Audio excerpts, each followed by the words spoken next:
시장 어떤 흐름들 이어져 오고 있는지 주요 종목군들의 흐름 저희와 함께 살펴보도록 하겠습니다. 자, 오늘 같은 경우에는 삼성전자가 보합권을 나타내고요. 하이닉스는 어제는 상승했었는데 오늘 시장에서는 하락세를 나타내주고 있습니다. 오늘 특히나 상승하는 섹터로 보자면요. LNG 프로젝트 관련 섹터군들이 상승을 하고요. 또 유럽 방위비 증액 관련해서 역시나 방산주들의 흐름들도 나쁘지는 않습니다. 특히나 관세 유예에 관한 이야기가 흘러나오면서 자동차 부품주들로의 흐름도 현재는 포착이 되고 있고요. AI 관련한 테마들도 오늘 시장에서 형성이 됩니다. 네이버와 카카오도 상승하는 모습 보여주고 있고요. 금융주는요. 넥스트 거래소에 관한 거래 대금이 상당히 많은 수준으로 집계가 됐다는 소식들 전해져 오면서요. 영업이익에 관한 기대감들 때문에 시장에서 투자 심리가 몰려지고 있습니다. 자, 오늘 금속 관련주들도 상승합니다. LNG 프로젝트 관련해서 시장의 관심도가 집중된 것으로 보여지고 있고요. 또 다양한 시장의 상승 모멘텀을 가지고 있는 제약바이오주들도 선별적인 시장의 상승 나와주고 있습니다. 자, 우리 시장 역시나 재료는 다양합니다. 하지만 그 재료들에 관한 박자 맞추기가 굉장히 어려울 것 같은데요. 오늘도 여러분들에게 시장 전략들 저희가 꼼꼼하게 잡아드리도록 하겠습니다. 자, 그럼 본격적으로 저희 마감 시간까지 한번 달려보도록 할까요? 마켓 쇼쇼쇼 오늘도 함께 하실 분 소개해드리겠습니다. 오늘 영앤리서치 최진욱 본부장이 함께해 주셨습니다. 본부장님 안녕하세요. 네, 맞습니다. 네, 오늘 시장 또 어떻게 보시는지 한번 이야기를 들어보겠습니다. 오늘 같은 경우는 일단 이제 지금 시장 움직이는 흐름만 딱 놓고 봤을 때는 확실히 지금 단기간에 나오는 이런 발언이나 이슈 부분들에 굉장히 좀 민감하게 움직이고 있는 부분들을 우리가 좀 쉽게 알 수가 있는 부분들이죠. 그러다 보니까 오늘 같은 경우 대표적으로 지금 이제 반도체 쪽은 굉장히 좀 약세 흐름들이 오전부터 좀 연출이 되었던 부분들, 반대로 이제 철강이라든지 화학섬유 쪽, 혹은 이제 자동차 쪽 같은 경우도 지금 일부 관세가 한 달간 유예가 된 상황이다 보니까 이런 부분들에 일단은 어느 정도 좀 수급이 들어와 주는 것 같아요. 결국엔 지금까지도 시장은 이제 어느 정도 어떻게 보면은 관세에 대한 부분들의 민감도는 많이 낮춰져 있는 것도 사실이긴 하지만 일단 관세에 대한 퍼포먼스 자체의 이야기는 계속적으로 언급이 될 가능성이 높다라는 게 아직까지는 시장에서는 일부 신경을 쓰는 것 같습니다. 그러다 보니까 계속해서 관세에 따라 가지고 수혜를 받을 수 있는 업종, 혹은 이제 그 관세 정책에 따라 가지고 언급이 되는 이제 특정 섹터라든지 이런 부분들이 지금 자금 순환매가 계속해서 좀 돌아주고 있는 부분들이거든요.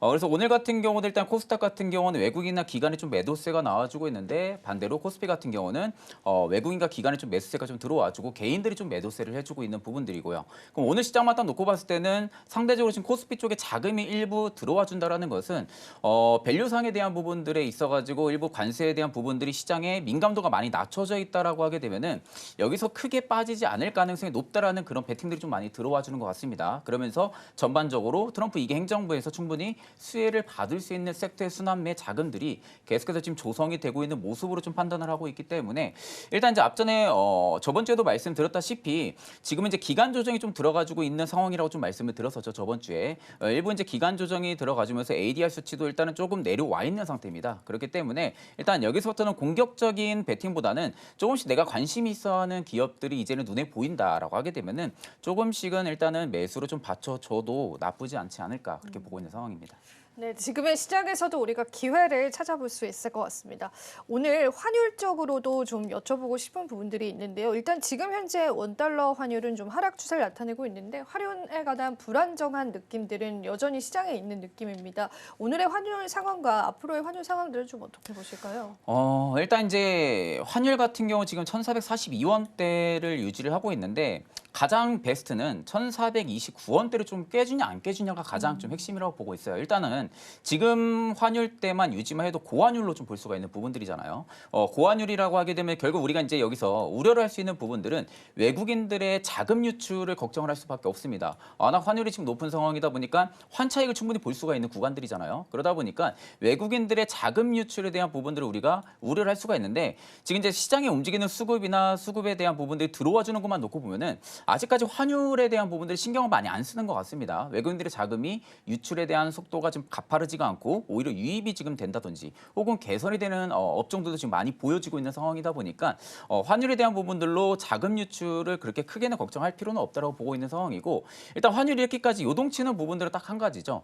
관세에 대한 정책, 이 관세에 대한 불확실성, 그로 인한 경제 불확실성에 대한 부분들이 계속해서 환율도 마찬가지고 지금 주요 통화에 대한 부분들의 가격 상승을 좀 일으키고 있는 부분들인데 부분인데 일단 저는 쉽게 내려가지는 않을 것 같아요. 지금 자리를 계속해서 좀 유지를 할 가능성이 굉장히 좀 높다라고 보고 있는 상황이고 이게 결국엔 미국 같은 경우는 지금 갚아야 될 6개월 안에 갚아야 될 부채가 거의 7조 달러가 넘습니다. 그러면 결국 이거를 리파이싱을 해가지고 재융자를 받아야 되는 상황이거든요. 6개월 안에 그 7조 달러라는 그 거마거마한 금액 자체를 부채를 갚지를 못하는 상황이다 보니까 트럼프 입장에서도 결국 관세를 계속 할 수밖에 없는 거죠. 관세를 고집을 하면서 반대로 주식시장에서는 자금 유출을 유도를 시키는 겁니다. 단기적으로. 자금 유출을 유도를 시켜가지고 그 자금을 채권을 매수하게끔 만드는 거죠.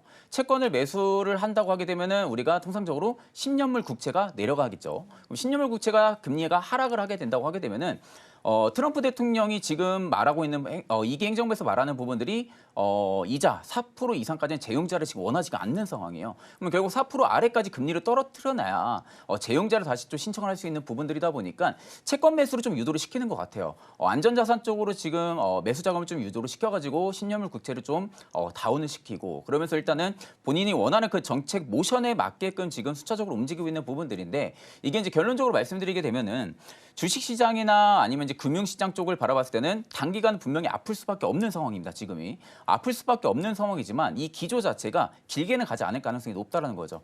일부 어느 정도 관세에 대한 부분들은 분명히 저는 지금부터는 관세를 더 높여서 뭐 이야기한다든지 이런 부분들보다는 아마 협의를 할 겁니다. 지금 상황에서는 뭐 캐나다도 마찬가지고 멕시코도 마찬가지고 아마 협의 단계로 나아갈 가능성이 굉장히 좀 높다라고 보고 있는 상황이다 보니까 여기서부터 뭐 더 큰 파장이 있는 관세 정책에 대한 부분들은 좀 제한적일 가능성이 높다. 다만 지금 트럼프 대통령이 계속해서 고집하는 이 관세 정책은 일단 부채에 대한 부분들을 어떻게 좀 갚아 나가려고 하는 그런 목적성이 좀 있지 않을까라는 관점으로 볼 때는 단기간의 관세가 끝나지는 않을 가능성이 높다고 봅니다. 그렇기 때문에 환율도 결국에는 1,429원을 깨고 내려가긴 다소 어렵다라는 거죠. 그런데 다만 이제 우리가 여기서 중요하게 봐야 되는 것은 외국인들의 자금 유출이 크지 않다라는 부분들은 지금 환율대에서도 자금들이 유입이 되고 있기 때문에 환율이 너무 높아서 지금 뭐 내가 투자하기 조금 망설여진다, 꺼려진다라고 생각할 정도까지는 아직 아니지 않을까 그렇게 보고 있는 상황입니다.